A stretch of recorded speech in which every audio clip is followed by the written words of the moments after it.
ওসমান হাদি সহ ৭১ যারা শহীদ হয়েছেন, বিগত স্বৈরাচারের সময় বিভিন্নভাবে খুন গুমের শিকার হয়েছেন, এই মানুষগুলোর রক্তের ঋণ যদি শোধ করতে হয়, আসুন আমরা আমাদের সেই প্রত্যাশিত বাংলাদেশ গড়ে তুলব, যেখানে আমরা সকলে মিলে কাজ করব, যেখানে আমরা সকলে মিলে আমাদের প্রত্যাশিত বাংলাদেশকে গড়ে তুলব।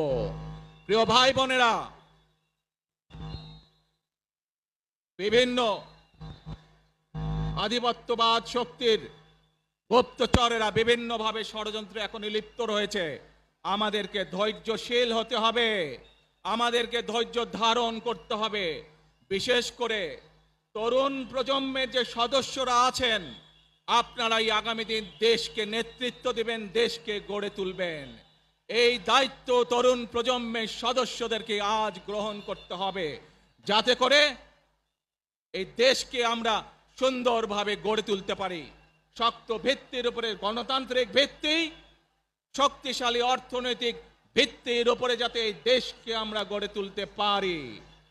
প্রিয় ভাই বোনেরা, আমার সাথে আজকে মঞ্চে এখানে বহু জাতীয় নেতৃবৃন্দ বসে আছেন। আসুন আজকে আমরা দুহাত তুলে আল্লাহর দরবারে দোয়া করি, আল্লাহর রহমত আমরা চাই। যে সকল জাতীয় নেতৃবৃন্দ এই মঞ্চে আছেন, মঞ্চের বাইরে যে সকল জাতীয় আরো নেতৃবৃন্দ আছেন, আমরা সকলে মিলে এই দেশকে নেতৃত্ব দিয়ে আমাদের বাংলাদেশের জনগণের প্রত্যাশিত সেই বাংলাদেশকে আমরা গড়ে তুলতে চাই। আমাদেরকে যে কোনো মূল্যে আমাদেরকে এই দেশের শান্তি শৃঙ্খলা রক্ষা করতে হবে। যে কোনো উস্কানির মুখে আমাদেরকে ধীর শান্ত থাকতে হবে। প্রিয় ভাই বোনেরা, আমরা দেশের শান্তি চাই, আমরা দেশের শান্তি চাই, আমরা দেশের শান্তি চাই।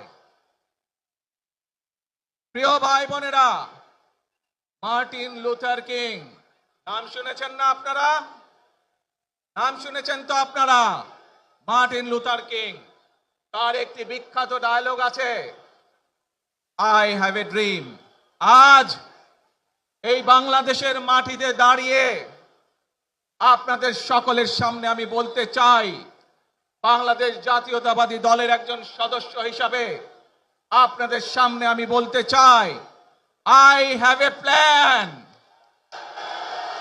for the people of my country, for my country. আজ এই পরিকল্পনা দেশের মানুষের স্বার্থে, দেশের উন্নয়নের